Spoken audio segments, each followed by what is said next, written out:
Hola a todos, bienvenidos a un nuevo video. Mi nombre es Luis Pedro y como se han podido dar cuenta, hoy en el sitio solo y hoy tengo un invitado especial a mi canal y que trata de periodista y promotor cultural Ángel Elías.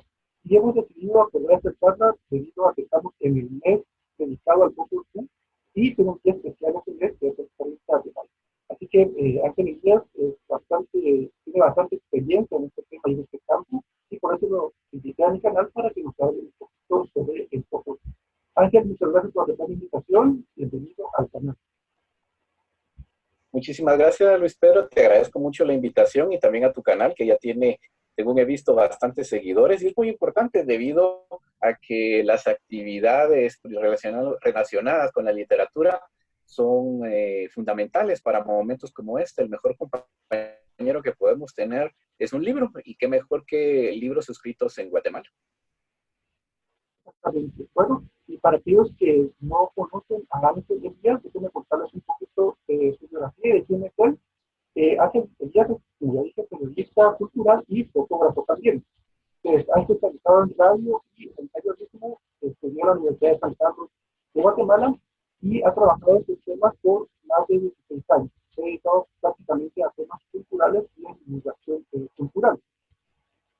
También dentro de su experiencia tiene haber fundado dos programas de radio sobre arte y cultura y su afición principal es el periodismo, que lo llevó a explorar la fotografía dedicada a la fotografía antropológica. Y bien, Ángel, vamos a empezar con este tema, con el tema del Popol Vuh. Y lo primero sería por qué se decide dedicarle un mes y un día específicamente al Popol Vuh. Bueno, la idea surgió más o menos a finales de la década de los 70 para dedicarle un día específico al Popol Vuh. Fue realmente parte del proceso de reconocimiento desde la respuesta oficial, por supuesto. Es parte de un reconocimiento que se le hace a un libro tan importante como el Popol Vuh y que es una forma en la cual se reivindica un poco la lectura de la literatura de los pueblos indígenas en la actualidad. En aquel entonces, durante la década de los 70, la instauración de este día fue más por motivos un poco políticos, ya que durante esa época, durante esos años, hubo un particular interés en la literatura nacional, hablándose de todas las naciones de Latinoamérica. Y Guatemala, pues, por tratar de meterse a la ola de declarar libros importantes, pues toma el Popol Vuh. Lo vieron como una oportunidad para agarrar el Popol Vuh, para tomar el Popol Vuh, no tanto reflexionando sobre la importancia, sino un poco más tirados a que había que proponer un libro. Y vieron que el Popol Vuh podía servirles para esos propósitos, un poco más políticos, un poco más diplomáticos, y bueno, así queda instaurado el Día del Popol Vuh. En la actual, el 30 de mayo, pues se celebra esta fiesta. Y es importante recalcar el hecho de que en la actualidad debe ser un reconocimiento a la literatura maya y un reconocimiento al existir de los originarios, que tal vez en su momento pues nació de una manera pues muy celebrada, pues en la actualidad debe tratar de cambiarse ese concepto, que yo creo que es muy válido y que le recuerda a uno que la literatura, especialmente la literatura de los pueblos originarios, se basa en eso, se basa en el reconocimiento y en el arraigo al tema de identidad, que es súper importante para pueblos como nosotros. Exactamente. Entonces, podríamos así, para sintetizar lo que dijiste, ¿cuál sería la importancia para nosotros como guatemaltecos que exista este fecha en el calendario? Porque deberíamos de alguna forma tal vez no celebrarla, pero sí conmemorar y darle honor a un libro. ¿Cuál sería la importancia para los guatemaltecos hoy? Recordar un poco la historia guatemalteca, recordar un poco el pasado maya, pero ese recordar el pasado maya no implica la inexistencia de un reconocimiento a los pueblos mayas en la actualidad. El Popol Vuh realmente es un libro que une el pasado con el presente y por supuesto también es un libro que apuesta hacia el futuro. Porque es importante para los guatemaltecos es reconocer la importancia de la identidad y también también identificar que Guatemala es un país multicultural, que es un país donde se hablan distintos idiomas, es un país muy, muy diverso y que esa diversidad es realmente la riqueza de países como los nuestros, en este caso un país como Guatemala. Y el Popol Vuh justamente sintetiza pensamiento maya antiguo y lo une con el pensamiento maya contemporáneo.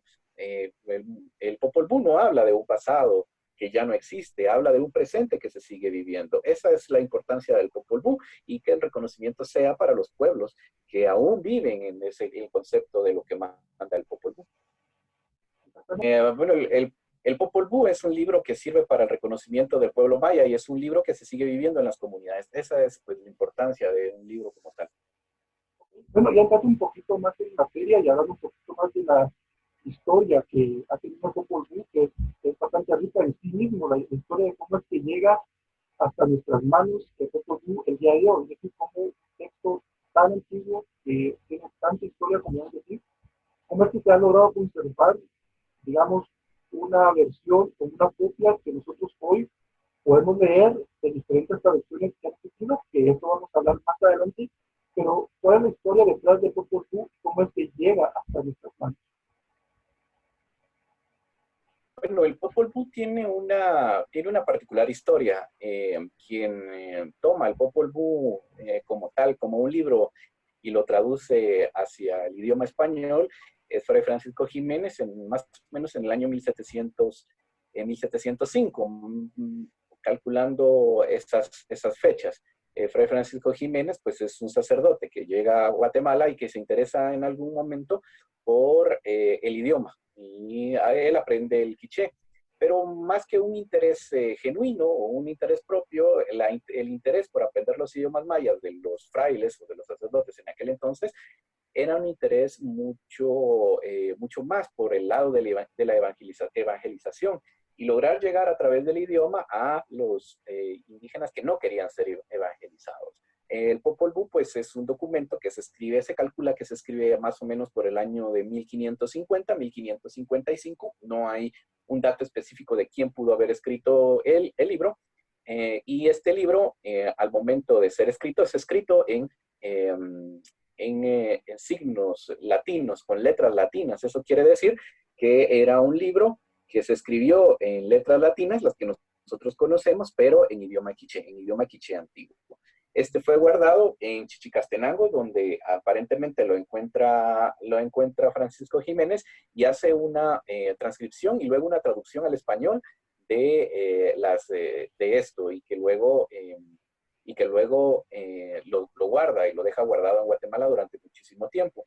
Creo que Francisco Jiménez no logra dimensionar exactamente qué es lo que estaba haciendo, porque no es que él agarre el libro, le titule Popol Vuh y lo guarde como tal, sino que él lo hace en un compendio de muchas más historias, de muchas más crónicas, de mucha más investigación que él hace en torno a los pueblos originarios en aquel entonces, y el Popol Vuh queda dentro de ese compendio, no es que tenga un lugar como muy privilegiado dentro de este texto. Luego es encontrado, luego a él lo trasladan de Chichicastenango lo trasladan a Rabinal y ahí se queda durante mucho tiempo el texto. El texto sale más o menos entre el año de 1840 y 1850 de Guatemala y se traslada pues a Europa.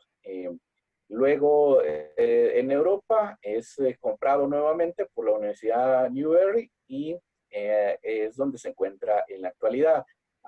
Se rumora mucho en torno a cómo sale el Popol Vuh. Unos dicen que fue un regalo, otros dicen que fue un robo, otros dicen que fue una donación y de esa manera es la que sale. Sin embargo, hay mucho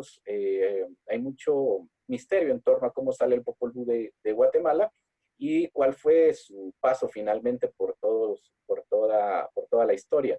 Pero esa es como la historia general, es como la historia que se ha dicho en la actualidad, y bueno, es la que se sostiene, siendo que el Popol Vuh pues sale entre más o menos 1830, 1840, 1850. Hay una primera publicación del Popol Vuh hacia 1860, y esta publicación allá en Europa pues levanta algún tipo de curiosidad por el mundo maya. Estamos hablando de 1860.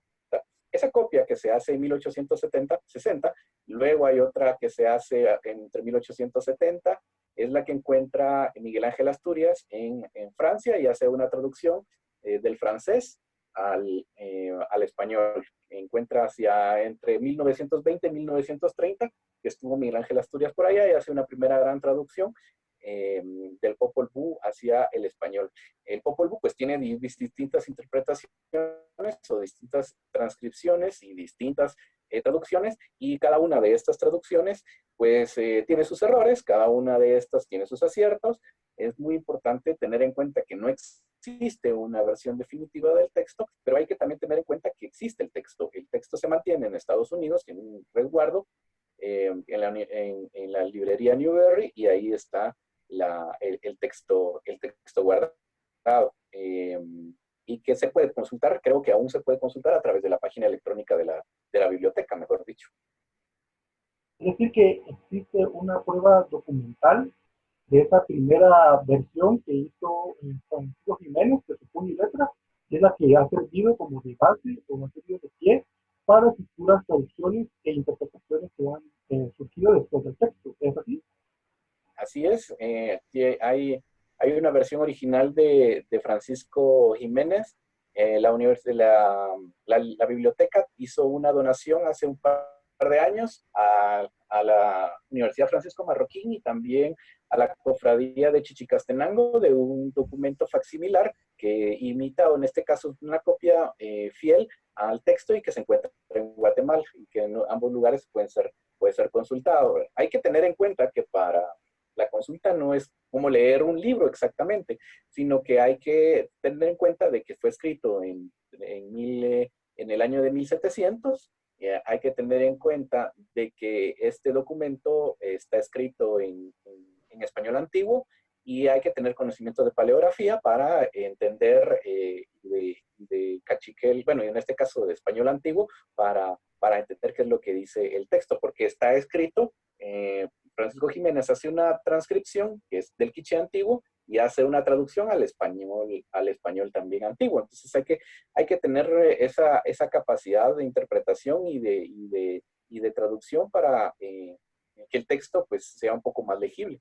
Lo que tenemos en la actualidad son distintas traducciones que se han hecho por varios autores y que nos da un acercamiento muy, muy fiel a lo que Jiménez hizo, y principalmente a lo que los pueblos de Quiché dejaron en su tradición oral. Correcto.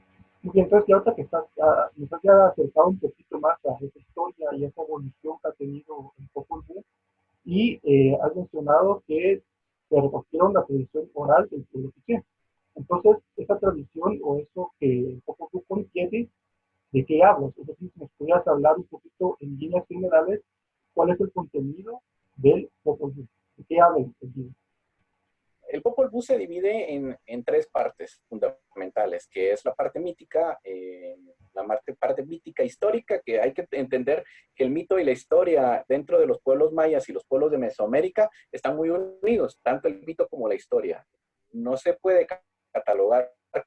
Cuando hablamos de mito, hablamos de algo que alguien se imaginó y que es parte de la tradición oral, y es parte del pensamiento mágico de un pueblo. En el mundo maya no sucede así. En el mundo maya lo que sucede es que lo que está escrito, como nosotros podríamos denominar como mito, entre comillas, es también su parte histórica, es la parte de donde provienen. Y cuando hablan cuando hablan de sus abuelos, cuando hablan de las energías de los cerros, cuando hablan de las energías formadoras, no están hablando de un mito, están hablando de algo en lo que realmente creen y de lo que realmente existió del pensamiento maya de aquel entonces. Entonces, no es exactamente un mito como fantasía, sino es un mito formado en la historia.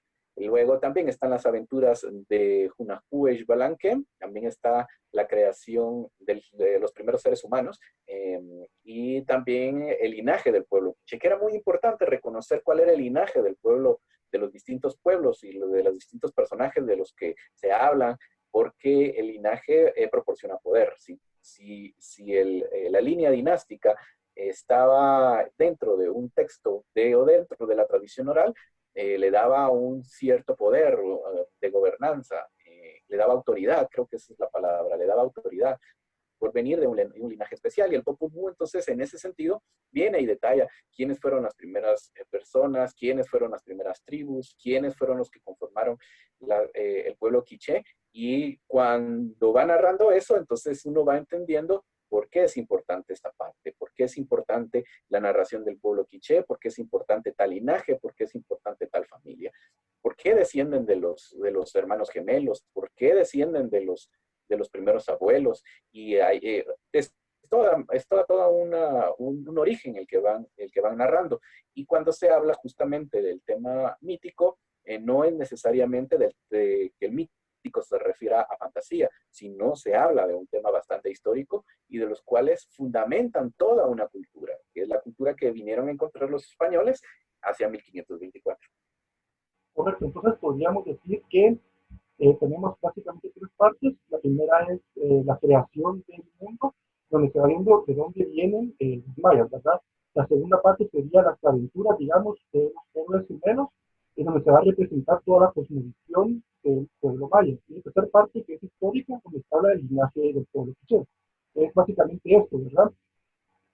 Sí, básicamente son las tres muy divididas en tres bloques muy generales, que es la primera del origen del mundo, del origen de los primeros seres humanos, luego Hunapu y Balanque, que es lo que forma también el pensamiento religioso, que esta parte también es importante, el pensamiento religioso, el pensamiento político, el pensamiento social, de formación de estructura social, que esa parte también es muy importante. Y en la última sección se habla de los linajes, se habla específicamente de familias. Muy bien, entonces esto me da pie a otra pregunta, y es que a veces puede resultar confuso para una gente que estudia este texto o estudiantes, digamos, de básicos que tienen sus primeros acercamientos con el libro, de que habla mucho de la historia del pueblo quiché y realmente uno puede rastrear que lo que está ocurriendo de alguna forma está bien documentado.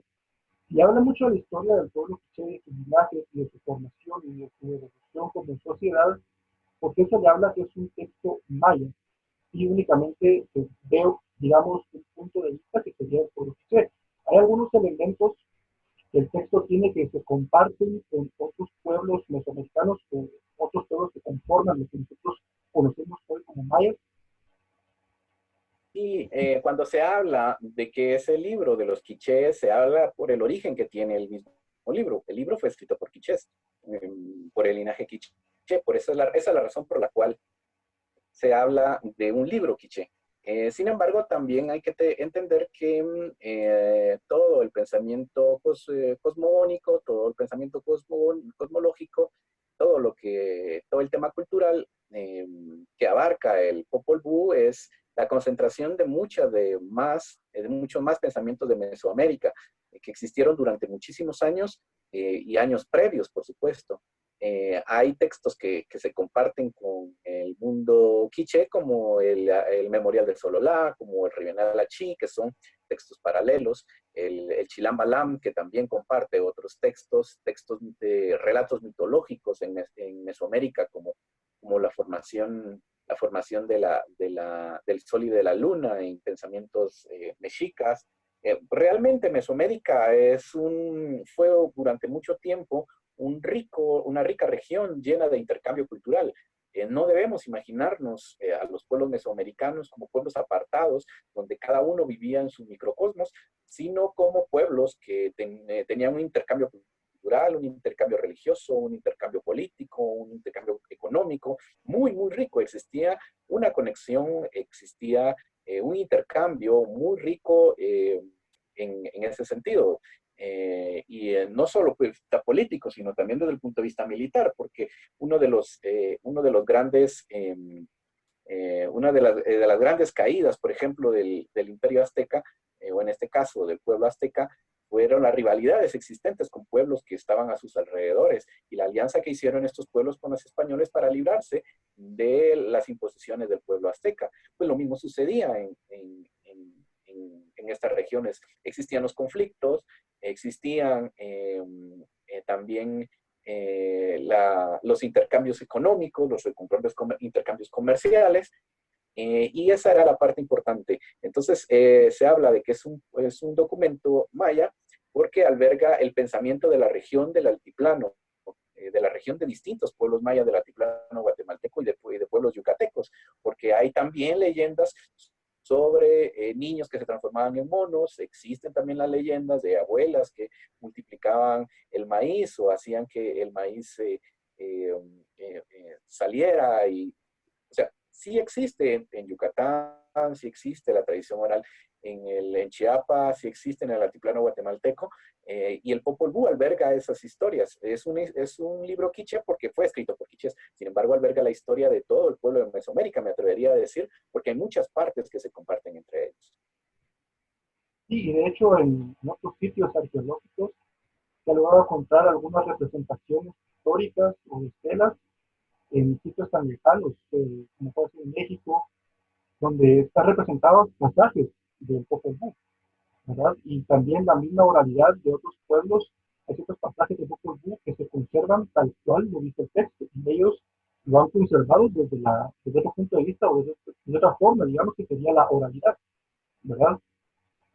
Y hay que recordar también que toda Mesoamérica o muy buena parte de Mesoamérica compartían geografía, compartían modo de vida, compartían forma de ver el universo. Entonces es muy común de que se comparta también eh, una formación cultural muy, muy similar. Los pueblos mixtecas, el pueblo zapoteca, el pueblo mexica, que es toda la parte central de México, comparten muchas cosas con el Popol Vuh. Hay que verlo, el libro es un poco más global de lo que nosotros hemos creído siempre. El libro realmente es muy rico como para hacer esa reflexión en otras latitudes. Claro, y entonces ya entrando un poquito más a analizar el texto en sí, solo únicamente para dar unas líneas generales y que la gente tenga de alguna forma la inquietud de acercarse a leer el texto, porque la intención del video no es analizar el libro ni tampoco hablar mucho de él, sino nada más darle aquellas pautas para invitar a la gente a que lo lea por sí mismo y que motive a querer descubrir la rica cultura que tenemos por medio de Popol Vuh, ¿verdad? Entonces, no sé si nos podrías contar así rápidamente quiénes son los personajes principales del Popol Vuh y cuál es su participación en el texto. Yo me atrevería a decir, quizá me equivoco, pero los principales para mí son Punakú, el Palanqué, los señores de Xibalbán y por ahí tal vez puede ser la serpiente emplumada. Sí, hay distintas historias que se tejen dentro del Popol Vuh. Bien pueden contarse más de 10, 15 historias que se cuentan en diferentes, pues, desde la creación del mundo.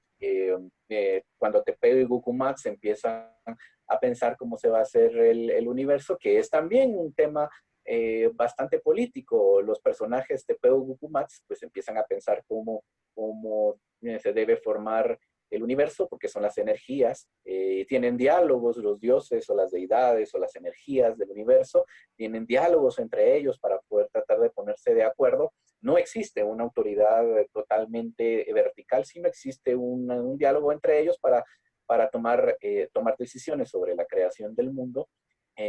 También cómo van a ser los seres humanos, si se van a hacer de madera, si se van a hacer de barro, si se van a hacer de maíz. Hay una consulta con Ishmucané para la creación de la masa del maíz. Realmente hay muchas historias que se tejen y hay cientos, bueno, tal vez no cientos, pero sí hay muchos personajes o diversos personajes que hacen del Popol Vuh un libro muy, muy rico. Probablemente el área más frecuentada por las personas que se acercan al libro es la historia de Hunahpu Balanquey. Y es fantástico porque su relato, el relato de dos héroes gemelos, que a diferencia de lo que nosotros pues hemos podido creer, que pueden ser muy, muy especiales y por ellos y por han de ser como muy muy ligados a una moral, han enseñado, pero no, ellos son héroes y no tienen nada que ver con el tema de la moralidad, sino que tiene un tema más de ver, porque tienen miedo, porque tienen curiosidad, porque son traviesos, porque se comportan como nosotros, como los seres humanos. Son seres humanos muy, muy vivos, son seres humanos muy, muy ligados a tener sentimientos de hombres, tener sentimientos de mujeres, tener sentimientos de seres humanos. Y Hunaku y Balanque, pues son dos niños que como niños o jóvenes, pues tienen curiosidad sobre el mundo, tienen curiosidad sobre sus orígenes, ellos quieren saber de dónde están sus padres, cómo murieron sus padres, que es un sentimiento legítimo. Y investigan y descubren que sus padres fueron sacrificados por los señores de Xibalbá, que son los habitantes del inframundo, los que están dentro de las cuevas, y se sumergen en las cuevas para tratar de derrotarlos, y deben pasar una cantidad de pruebas,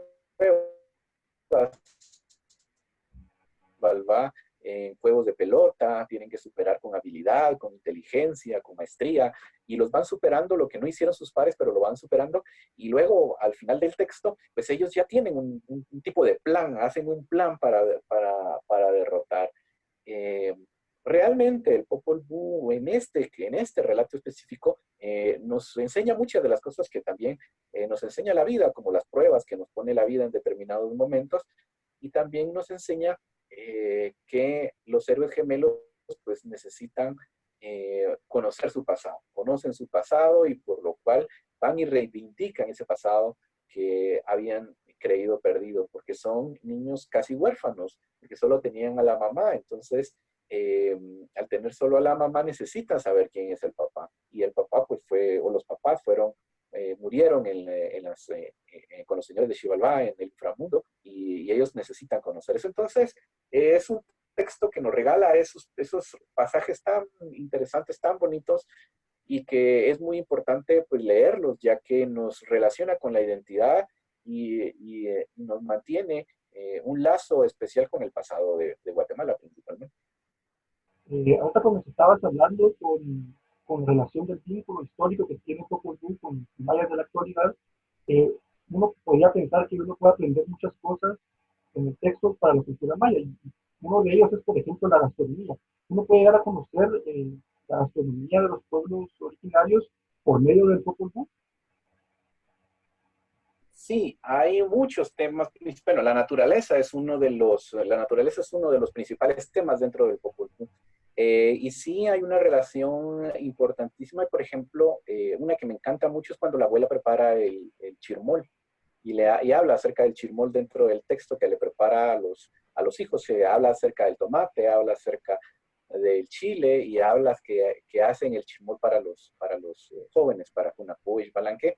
Existen un sinnúmero de referencias en torno a la gastronomía, principalmente a cómo utilizaban las plantas para, para comer, para curarse, el uso del temazcal, en algún momento también es como bastante reflexivo eso.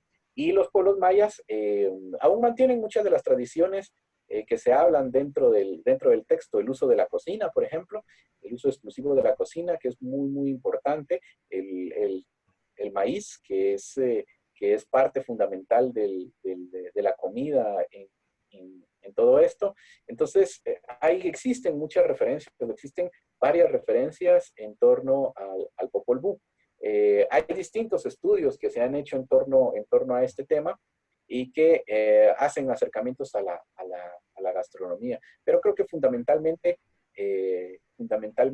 es el Popol Vuh con, con la comida, con el maíz, las flores, las distintas plantas que aparecen allí, hasta aparecen narrados como hormigas grandes, aparecen los zompopos, que en la actualidad son alimento en muchas partes de Guatemala, como Chimaltenango, alguna parte de Quiché, pero las también van narrando. No necesariamente se los comen, pero sí hablan de los zompopos y de cómo los zompopos hacen una caminata para ir a cortar flores en una de las pruebas que deja Xibalbá o los señores de Xibalbá a los jóvenes. Entonces, existen referencias a animales, existen referencias a plantas, pero creo que principalmente tienen un enfoque especial los animales, porque aparecen un sinnúmero de animales como el puma, como el tigre, como el jabalí, como el zote. O sea, existen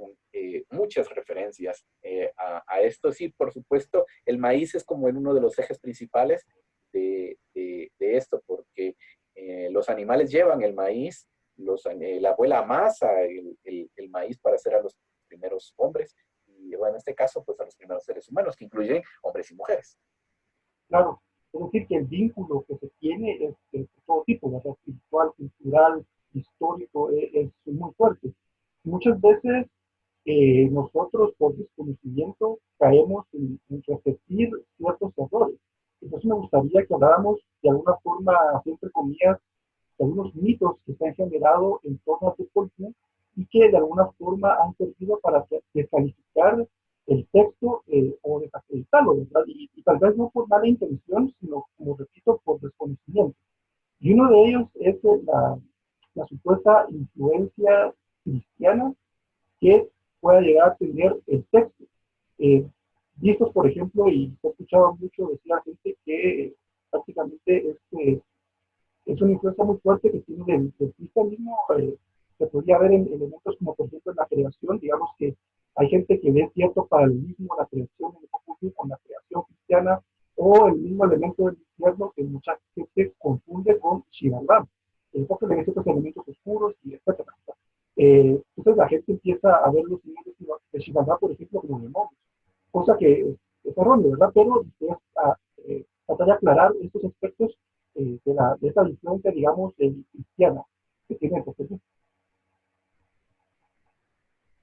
Bueno, bueno, hablando de que ahí existen ciertos tipos de paralelismos dentro de la Biblia cristiana y el Popol Vuh, y de cómo de alguna manera Francisco Jiménez pudo haber sido un influenciador dentro del texto del Popol Vuh para meter pasajes bíblicos y el tema de Xibalbá y el infierno, y que muchos han interpretado como el infierno, pues vamos aclarando algunas de las cosas que pueden, a mi parecer, pueden ir como develando todo esto. En primera instancia, yo lo que realmente creo es que aunque el Popol Vuh haya sido escrito bueno, este caso transcrito y traducido por un fraile, creo que sí mantuvo la fidelidad, una fidelidad muy particular del texto, una de lo que se estaba contando allí. Es una de las principales teorías que sostienen de que la Biblia tuvo mucha influencia dentro del Popol Vuh es la muerte de los 400 muchachos. Bueno, más bien dicho, es la muerte de los hombres de madera, que ellos mueren por una inundación, por un diluvio, dice el texto. Sin embargo, el diluvio que se ha transcrito, o en este caso se ha traducido en muchas ocasiones como diluvio, realmente pudo haber sido una inundación, pudo haber sido un maremoto, realmente habla de muerte por agua. Y los diluvios no son exclusivos del mundo cristiano.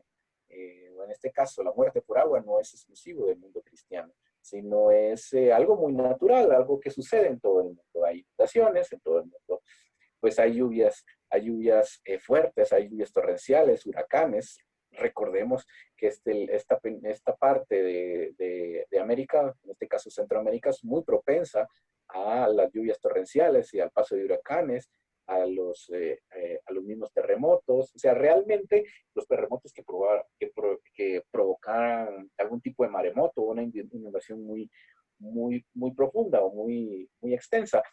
Y eso quiere decir que la influencia que puede tener la Biblia, pues me imagino que como todo puede tener algún tipo de influencia, porque evidentemente fue transcrito por un fraile, pero no lo creo como totalmente ligado, totalmente pegado al pensamiento cristiano. Pues el Popol Vuh. El Popol Vuh lleva su propia corriente, lleva su propio pensamiento, y eso es lo que se refleja dentro del texto.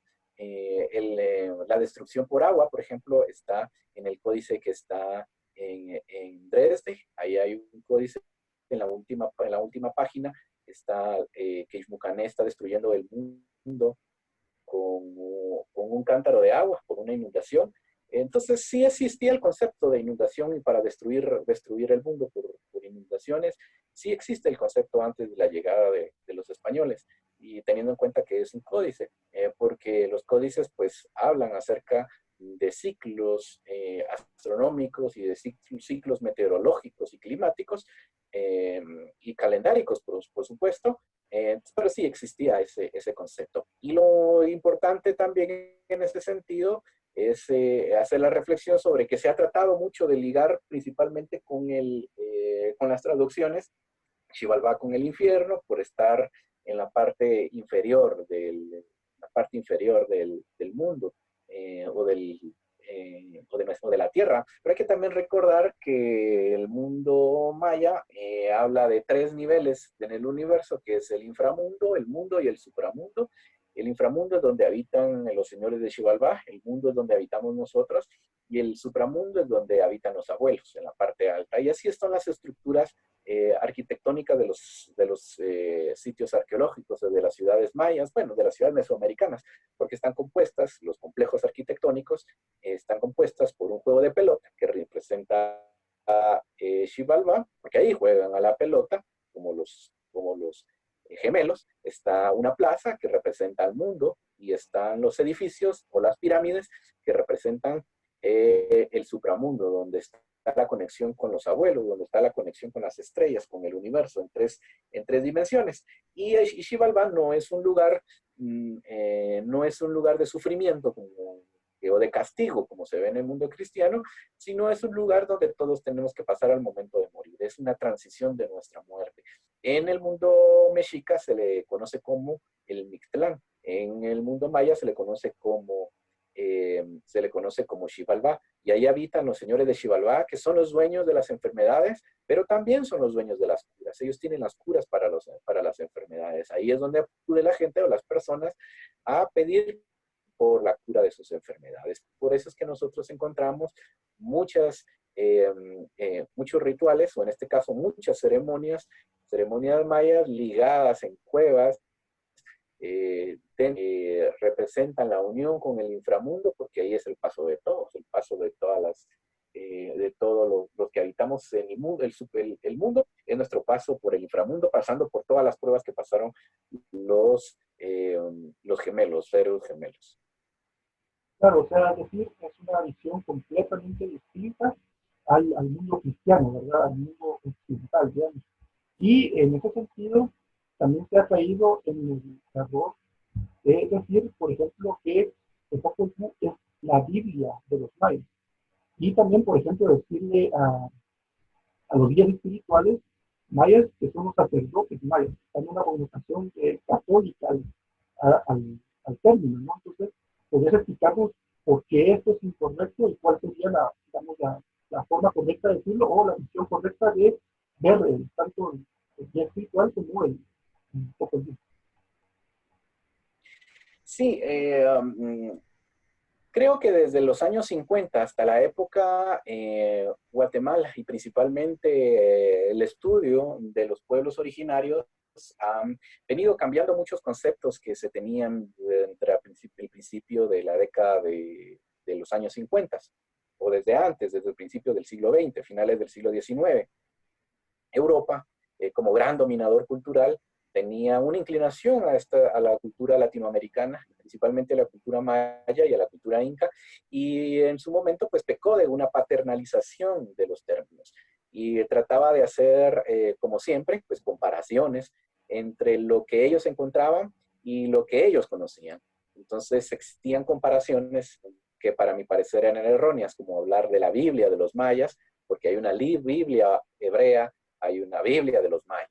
Entonces, esa comparación era como un término un poco más político que correcto. Y era una comparación que era como para tratar de explicarse a ellos mismos desde el punto de vista de Europa, pero nunca en esa época pues se tomaba en cuenta o se tomaba en consideración qué estaban pensando los pueblos o cómo era la relación que existía del mismo pueblo con su libro, sino que siempre ha existido una dominación de Europa y del pensamiento europeo occidental de etiquetar.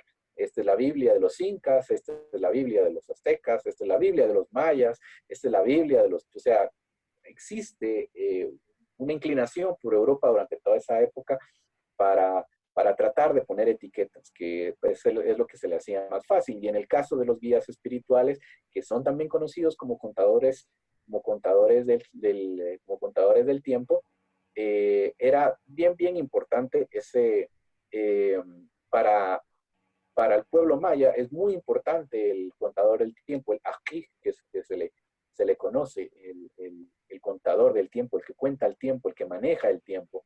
Eh, y en el mundo occidental, para tratar de englobar y tratar de explicarlo, pues le ponen hasta cierto punto el concepto un tanto más limitado de sacerdote, porque es una persona que guía en un momento espiritual, por decirlo de alguna manera un poco más simple. Pero siempre es una imposición europea de decir, no, ustedes son sacerdotes, no, esta es la Biblia, no, este es el infierno. Entonces existía es el concepto de la paternalización de la cultura y que también es un tipo de racismo. En la actualidad ya se han tratado de superar algunos de los términos, no se logra superar de los todos, pero creo que es un proceso también muy gradual de reconocimiento por parte de hasta dónde es la línea opresora que ha tenido el mundo occidental sobre los pueblos. Y en la actualidad, pues ya existen movimientos para la reivindicación de los pueblos y también ya existe un movimiento muy fuerte para llamarle las cosas por su nombre y la recuperación de nombres históricos, la recuperación de nombres de pueblos, la recuperación de los idiomas maternos, de los idiomas mayas, del reconocimiento de pueblos como tal.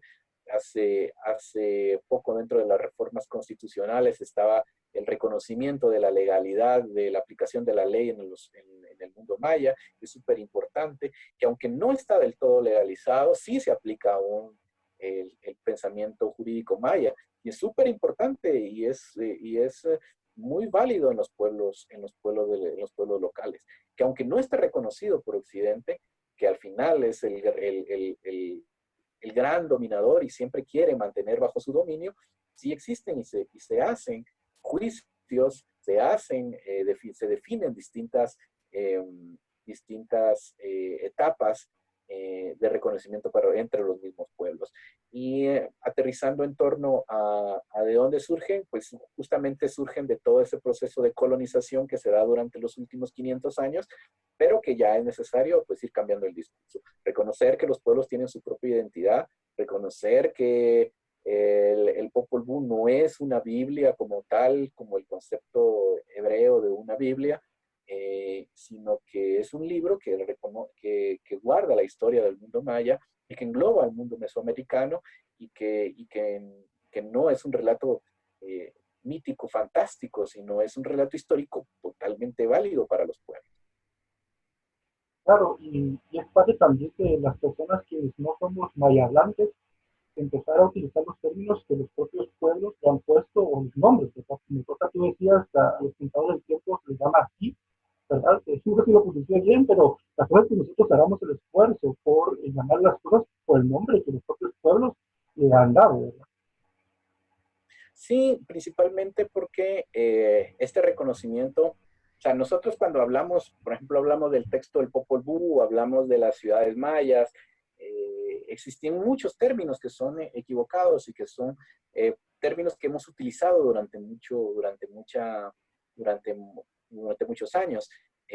Llamarle, por ejemplo, las ruinas de Tikal, por ejemplo, a una ciudad, a un sitio arqueológico, un centro ceremonial, que no son ruinas, sino porque no es una civilización que ha desaparecido, sino que se mantiene, Claro, sino que son ciudades, que son centros ceremoniales, que son centros espirituales, que son sitios de recogimiento para los pueblos mayas, y porque existen aún los pueblos mayas. Y esa parte es muy, muy importante de ir cambiando como el discurso y de dejar también el tema del paternalismo, porque el paternalismo hacia los pueblos indígenas también es un tipo de racismo. Y ahí es donde también es muy importante reconocer el hecho de que el pueblo maya, pues, en este caso, pues tenemos nuestra propia identidad, tenemos el idioma, que es súper importante, y una cultura muy fuerte, una cultura sobreviviente. Entonces, todos este andamiaje que se hace para el reconocimiento de los pueblos, que es súper importante, que es totalmente válido, pues reconocer que está el otro. Y el otro no vive porque el otro no vive porque nosotros queremos, sino el otro vive porque siempre ha estado latente. O sea, no es un pueblo sobreviviente. El mundo maya es un pueblo sobreviviente y eso hay que tenerlo muy bien. Correcto, te felicito, excelente explicación la acabas de dar, es muy valiosa. Y bueno, tengo que retroceder un poquito, y es que existen otros textos que son, si no contemporáneos, por lo menos podríamos decir paralelos a Popol Vuh. Ya mencionaste algunos, pero podrías decirnos quizás los más relevantes, los más importantes, y que puedes ampliar un poquito cuál es la semejanza que tiene con el Popol Vuh. Sí, yo creo que uno de los más semejantes al Popol Vuh desde el punto de vista histórico es el Memorial de Sololá.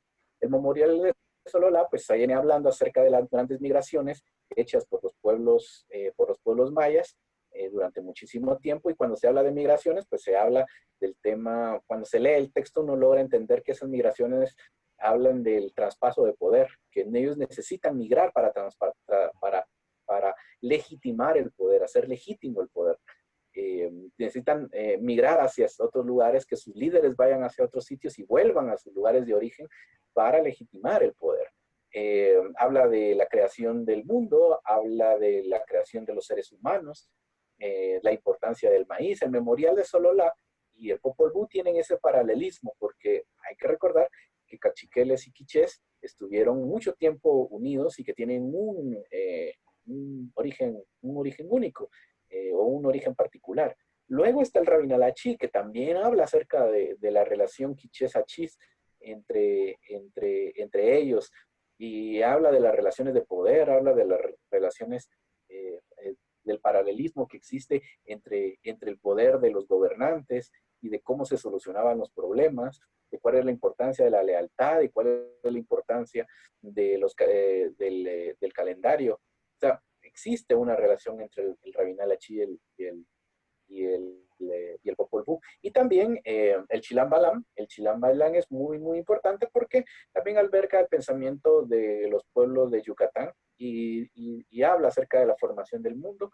Entonces, estos tres textos creo que son muy paralelos al, al Popol Vuh y que pueden ayudar mucho a lograr entender. Yo sé que a veces puede tornarse un poco difícil la lectura de estos textos y que puede tornarse un poco complicado, pero con un poco de apertura y con un poco de interés, pues se van logrando entender estos textos que son textos formadores. Correcto, muy bien. Y yo aquí atrás tengo, no sé si se logra apreciar, pero tengo 4 versiones de Popol Vuh. Existen más, por lo que tengo entendido, ¿verdad? Yo aquí tengo la de Barrecinos, publicada por Piedra Santa, la de Humberto Escobar, publicada por Mediabu, la de Morales Santos, que es la versión para niños, también publicada por Piedra Santa, y la de Enrique Campo López, publicada por FIG Editores.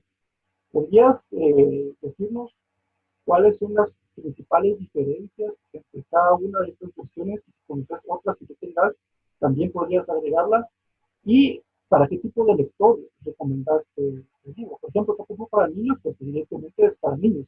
Pero digamos que hay otro tipo de lectores que se quieren acercar al Popol Vuh para entretenerse o para conocer. ¿Cuáles recomiendas? Y hay otros que también ya están un poco más dedicados en el tema y quieren profundizar más en el estudio de Popol Vuh. ¿Cuál de estas versiones le recomiendas para cada uno de estos tipos de lectores? Sí, hay una diversidad de interpretaciones y de traducciones del Popol Vuh, desde las que nosotros conocemos hasta muchas ediciones que se han sacado en México en torno a este texto, no solamente las ediciones que tenemos en Guatemala. Teniendo en cuenta de que el Popol Vuh es un texto escolar obligatorio en las escuelas mexicanas, que ese es un detalle bien importante de resaltar, que la lectura del Popol Vuh, la lectura del Chilam Balam también son lecturas obligatorias en las escuelas públicas de México. y tienen pues como distintas interpretaciones, las cuales se pueden encontrar en internet. En Guatemala existen pues distintas. Está la de Adrián Recinos, que es como la más conocida, la publicada en el año de 1950 más o menos. En la década de los 50 fue publicada esta edición, y que fue una de las primeras traducciones que se hacen en el español por parte de un académico guatemalteco. Hay que también entender que la década de los 50 a la década del 2020, que en la que estamos ahora, pues el tema de interpretación del mundo maya ha cambiado muchísimo, y que es no solo importante entender eso que ha cambiado, sino que también entender a Recinos en su contexto. Con todas las limitantes que Recinos tuvo, pues hace una traducción, y hace una traducción lo más fiel que él puede hacer. Tiene sus fallos, tiene sus carencias, no se está juzgando absolutamente eso, porque ya es una obra publicada y que aportó mucho, mucho al estudio. Yo creo también que no es como válido decir, no, es la peor versión, sino que es válido decir que hay que leerla, hay que acercarse a esta para conocer y contrastar.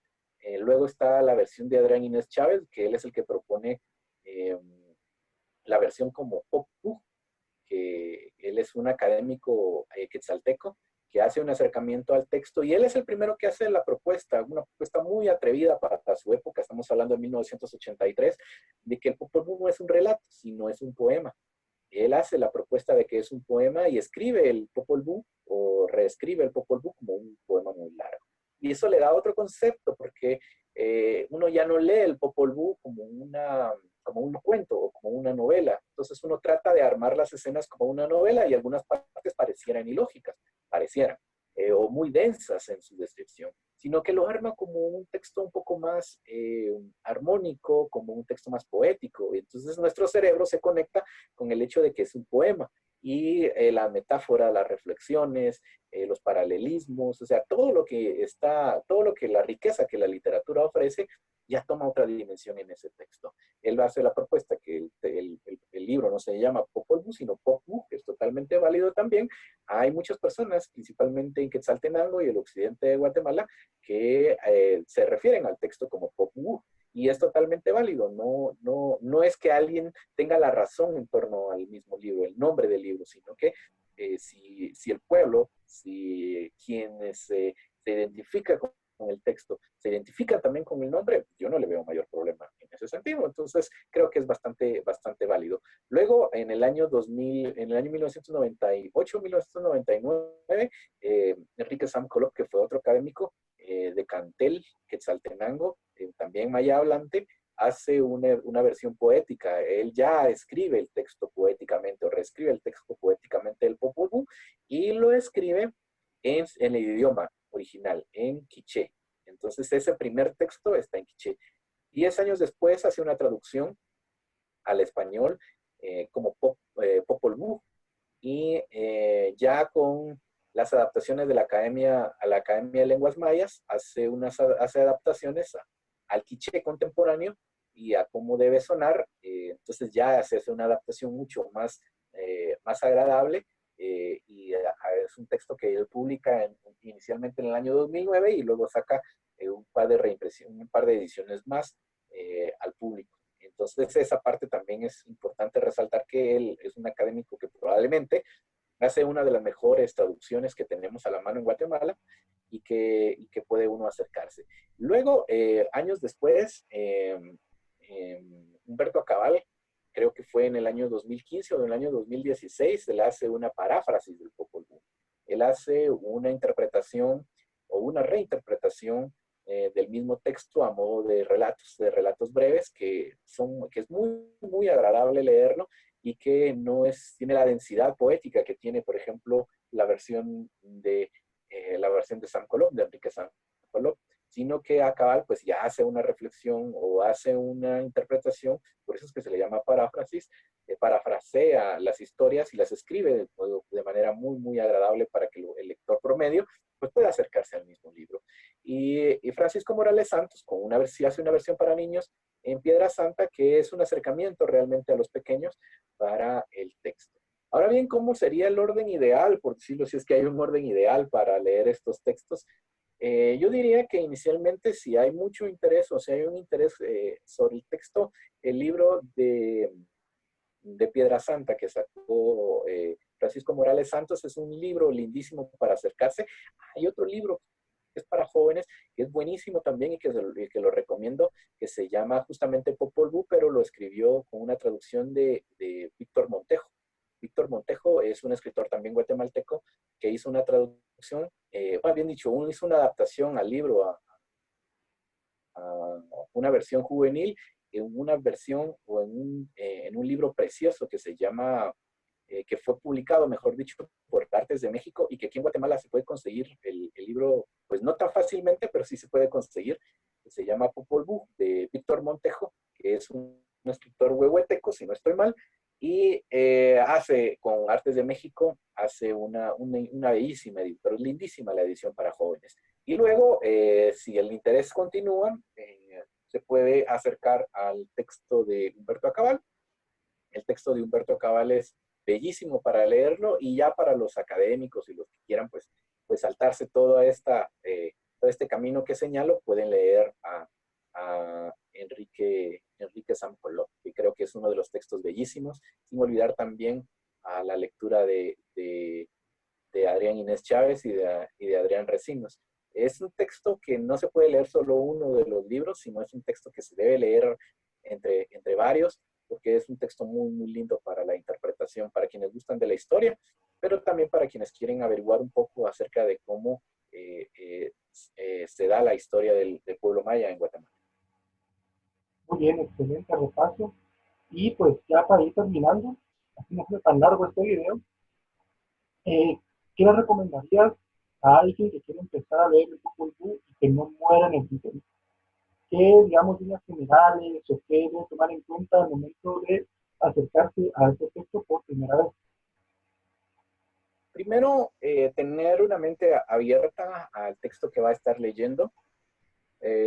Luego, si no tiene un hábito lector, que no tenga prejuicios a los libros de literatura infantil, como, como el que hizo Francisco Morales Santos o como que tiene Víctor Montejo para acercarse al texto. Es lindo, lindo para acercarse a leer alguna de las, de las historias. Y si quiere seguir avanzando, creo que una de las partes importantes es tener mucha curiosidad y tener mucho interés en leer el mismo texto. Si se quieren acercar a leer el texto de cada uno de los autores, pues es totalmente válido y con mucha paciencia. Y el texto hay en Enrique Samcolot sacó dos libros, dos ediciones con FG Editores. La primera es una edición de pasta blanda que cuenta el relato, pero hay una edición de pasta de lujo, que es una pasta dura, que también se llama Popol Vuh. Y ahí los pies de página de los textos van explicando no solo la historia, sino que van explicando los nombres, que a veces es como la parte más difícil de entender del Popol Vuh, qué significan los nombres, y ahí uno va entendiendo un poco más el texto.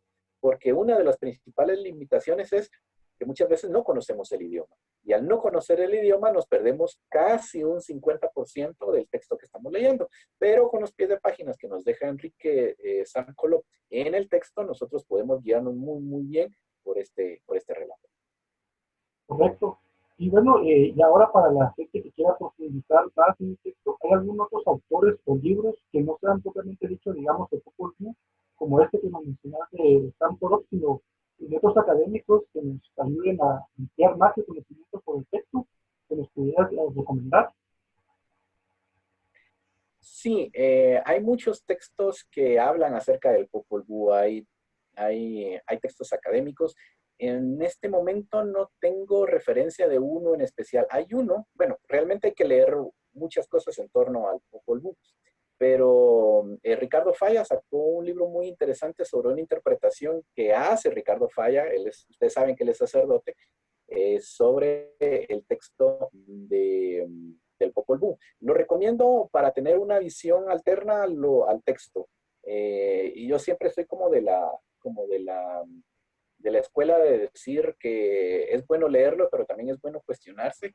y cuestionar todo, por supuesto, porque de ahí es donde justamente sale el conocimiento. Él hizo un texto muy, muy interesante sobre el Popol Vuh. Y luego hay académicos en la Universidad Autónoma de México que han hecho también muy, muy interesantes trabajos. Hay un trabajo de tesis, un trabajo de tesis de Eduardo Kotz, es el investigador de la Escuela de Ciencias de la Comunicación, que sacó una tesis sobre la interpretación del Popol Vuh desde un punto de vista muy filosófico. Se lo recomiendo. Pueden poner en Google Eduardo Kotz, Popol Vuh, Universidad de San Carlos, y pueden descargar el PDF para que lo puedan leer. Y yo creo que soy como muchos, da mucha visión de lo que puede ser el mismo texto, y también acercarse a otros académicos que están hablando acerca del tema, como Lina Barrios, por ejemplo, la antropóloga Lina Barrios, que también habla acerca del texto del Popol Vuh. Entonces hay muchas personas que se están acercando al mismo texto y que pueden irse investigando. Excelente, muy, muy bien. Entonces, únicamente para cerrar, vale la pena hacer la aclaración que este video es únicamente un intento para que la gente despierte su curiosidad, un intento para que la gente conozca un poco el texto y para divulgar la enorme riqueza que tiene el Popol Vuh y de los pueblos mayas. Bien, Ángel, yo me la pasé muy bien tratando contigo ahorita. Te agradezco tu tiempo, te agradezco haber aceptado la invitación y te agradezco por sobre todo tus ansias de divulgar este conocimiento y tus ansias de que la gente se acerque más y conozca mucho más esta gran riqueza cultural que tenemos los guatemaltecos, y muchas veces por desidia o desconocimiento la desaprovechamos. Pues muchísimas gracias por la invitación, Luis Pedro. Creo que hay que ir generando debates. Evidentemente yo no tengo ni siquiera por acercamiento como tal la última palabra en el mundo sobre el texto del Popol Vuh, pero me gusta que la gente se acerque al texto, tampoco con ánimo de generar debate en torno a quién tenga o no la razón en determinados momentos, sino que mi intención realmente es que el texto se divulgue y que la gente le pierda ese miedo a textos tan importantes para nosotros como el Popol Vuh, y que tenga un interés mucho más allá de la obligación por un momento académico que estemos pasando por leer un texto que muy probablemente nos obligaron a leer de manera muy apresurada y sin una explicación, sino acercarnos a un texto que sea por placer, justamente por eso. Creo que a todos los que nos dedicamos a la lectura nos mueve esa pasión por los libros, nos mueve esa curiosidad por los libros y nos gusta explorar. Y bueno, tal vez una de las últimas recomendaciones que puedo dar en torno a este texto es que no necesariamente deben leer el texto desde el principio como letra oficial o como letra rígida, sino empiecen como todos los libros, empiecen por la parte que más les llame la atención, empiecen por en medio, empiécenlos al final, déjenlos, regresen a este texto, manténganlo en su bolsillo. O sea, realmente no debe ser, la lectura nunca debe ser algo impuesto, sino que debe ser algo que se dé y si leen solo una parte del texto, como puede ser las aventuras de los gemelos, por decir algo, y esa parte es la que a ustedes les gusta, y esa parte es la que más disfrutan, y el resto no lo disfrutan, pues no hay ningún problema. Si ustedes realmente disfrutan la lectura de un texto como el Popol Vuh por 2 o 3 líneas que a ustedes les guste, pues es suficiente para hacer un reconocimiento a este texto. Muy bien, ya para terminar, ¿nos podrías dejar tus vías de contacto? Si utilizas algún tipo de red social para que la gente te pueda seguir o te pueda buscar en dónde se encuentre. Sí, me pueden encontrar en Twitter como @AngelEliasGT. Ahí pueden seguirme. Ahí publico distintas actividades culturales también relacionadas al tema, y ahí pueden seguirme. Se repito, para Twitter es @AngelEliasGT.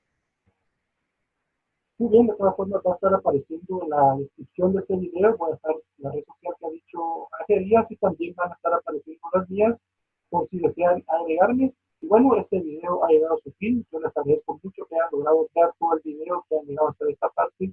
Como siempre, los invito a que si les gusta este video, le den un me gusta y lo compartan para que esta información llegue a más gente Ya saben que si quieren ver más videos así, no olviden suscribirse, aquí abajo está el botón para poder hacerlo y no olviden activar las notificaciones para que se enteren cada vez que yo subo un video. Creo que por aquí arriba va a haber un espacio en donde les voy a dejar el último video que he publicado para que pasen a verlo. Y bueno, pues mi parte nada más que decir. Yo espero que ustedes estén bien y nos vemos en un próximo video. Hasta luego.